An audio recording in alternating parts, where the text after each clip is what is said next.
Hello, it's Ark. I know it's crazy. I'm not playing a video game right now. What? I actually have a theory. So you guys have seen those theory videos by other YouTube channels where they get answers, figure out stuff about games. So I have this little theory about this game called Little Nightmares 2 and wanna I know I've done a theory before, and if you guys like it, I'll do more. But I just want to share this theory with you. With that out of the way, here's my theory for Little Nightmares 1 and 2.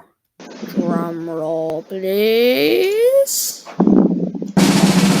I think 6 is in a coma. Wait. Before you leave, I know it's a dream theory, and those aren't really good most of the time because a dream doesn't have to follow logic, physics, or any type of other rules.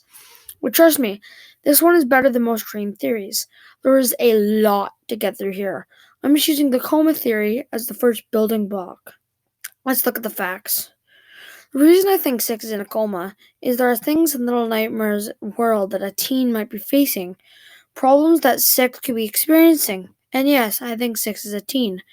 First of all, let's look at the size of 6. She is much smaller than everyone else. This could be relating that pre-coma she was short and she views herself as smaller. She reviews herself as short and everyone around her is towering over her. That's why she is so small and everyone else is so bigger. But I hear you typing in the comments. What about Mono? Well, I'm proposing Mono is 6's best friend. That's why Mono saves 6 from the hunter. And the only reason Mono and 6 are friends is because they're both really small and short. And that's why. And when Mono gets to be friends with the popular kids getting more powerful, stuff like that, 6 betrays Mono. And in the real world, I would think 6 rejected Mono. And because she went to the more powerful group of people. Let's talk about the name. 6. What an interesting name. But not if you find yourself worthless and all you consider yourself to be is just a number. Or maybe the daycare she went to. These are two theories for the name. They just labeled her and mistreated her. And she was 6 at the daycare, not her real name. So at the daycare, her name was 6. So that's what I think. Let's talk about Little Nightmares 1. I think that for a bit about the gnomes, I think they're actually 6's daycare buddies. As shown, the geisha lady turned them to gnomes, but they are still her people from daycare. I think they don't necessarily like each other, but they work together to beat a common enemy, e.g. the eye. That's why they work together, but then go their separate ways, and also why 6, when she is extremely hungry, she doesn't care if she eats one of them. Next, let's talk about the geisha lady. I'm proposing she is 6's mom. Reason being is 6 is trying to run away from the geisha lady like she would run away from her mom. But then when Little Nightmares 1 starts off, she's trying to get back to the geisha lady. And then also I think 6's family is a rich Chinese family, with the mom having good clothes and 6 going to an expensive daycare. She's wearing good pajamas at daycares, having supplied by the daycare, and everyone is wearing the same comfortable pajamas. Her mom is always trying to hide her ugly reflection. That's why she wants 6 to be as beautiful and disciplined as her, and have a mask on. And that's why all her mirrors are broken, except for the one that she thought she can't break. It's impossible for her to break. Also, it may be 6's trinket. That's why her mom doesn't want to break it. 2 theories about that. 6's mom is evil and trying to kill her because she's mad at 6 for running away. And that she could have ran away in the real world and then come back. Let's talk about the levels and monsters, starting in Little Nightmares 1. The first level you're trying to get into is a prison area. You go inside the prison to get to a daycare? Weird, right? But not if you're in a coma. You meet the long arm guy. When he sees you, he immediately attacks you. But as we see him in the second game, he's carrying a child. So what if he's just a guy with long arms in real life? working at the daycare to capture you and put you back in your bed or something like that. Into the second level, you keep avoiding him until you get into an elevator and he sticks his hands through, trying to grab you until you cut his hands off with the door. What if that happened to Six in real life? She was in an elevator with a long armed man, and he was flailing his arms to try to get them back to him. He wasn't trying to capture Six. He was just trying to get his arms because his arms were stuck in the elevator, and Six was in an elevator. And that probably happened in the real world. The next level, she meets two chefs. Since she's rich, she's rich. Those are her personal chefs, the family's personal chefs. What if, first of all, the chefs were fat and ugly in real life, and also the rich food or exquisite food, what they're making, Six thinks is disgusting, which a lot of rich teens, think the food is disgusting and they want other food that's not like rich and stuff.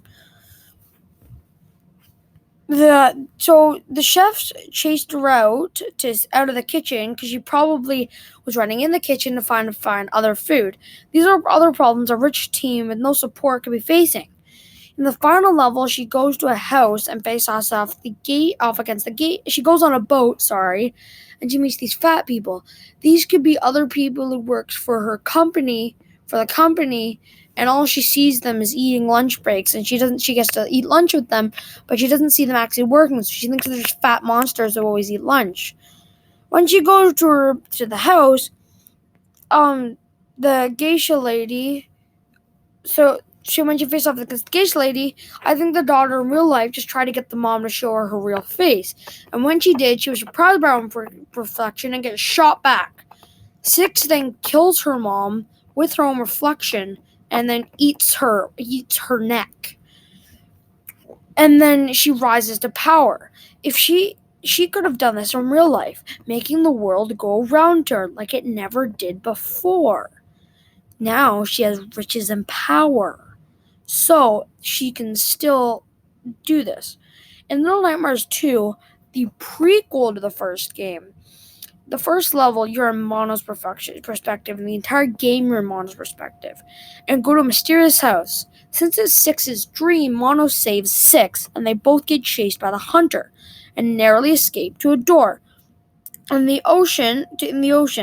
In the real world, she could have gotten chased by someone with a shotgun. She narrowly escaped with her best friend. So, especially, also, studies have shown that rich people get attacked way more than normal people because they're rich and they want to get the money. The next level, we find yourself going to a city, the Pale City to be exact. I'll touch more on that later. First, you go inside a school with bullies who steal Six. And Mono has to rescue her. This could have happened in her school. Six was beaten up by bullies, and Mono had to save her. Also, there's a teacher in this level who can stretch her neck super long. Such as in real life, a lot of kids think teachers see everything. So in Six's dream, the teacher has super long necks and can see anything. Like, she can look around and see a lot of things. After that level, they go to a doctor, who they find are turning humans into people of that world into mannequins. The doctor's also clinging to the ceiling to make operations easier. In the real life, Six is afraid of the doctor, probably imagining he has things like incinerators and turning humans into mannequins. That's probably what she thinks of a doctor, because lots of kids are scared of doctors.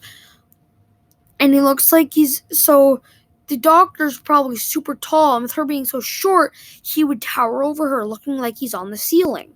The next level, you're on the streets of the Pale City, and the humans are staring at televisions. They ignore you unless you turn the TVs off. Then they get angry. That could mean her parents or even everyone around her ignores her when they are in tech, more paying attention to the technology than her. Then you go into a TV screen, and a tall man comes into the TV screen and captures Six. You run to capture Six. You run as Mono. You run to find Six, and eventually beat the tall guy, and then Mono from the future. So I think Mono the tall guy is actually Mono from the future, and he comes back in time because like when he gets like better stuff, and he kills Mono. So I think basically Mono, when she got older, she was still with the popular kids, and then Six wanting revenge, and then so Six betrayed her, rejected her, and then before Six realizing the implications of her decision, and then Six grows old, going into a coma, leaving Monto wanting revenge.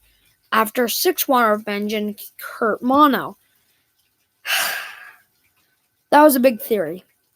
I tried to get through it all super fast so it would be like the length of my other videos, and I just think it's a good theory, and you should just think about it.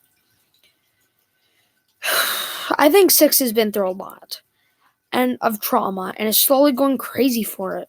I think that the coma theory would explain everything if you think about the different stuff. If you guys like my theory, make sure to like, subscribe, turn on those post notifications, and yeah, that's pretty much it. So, we'll see you dudes next time. Peace.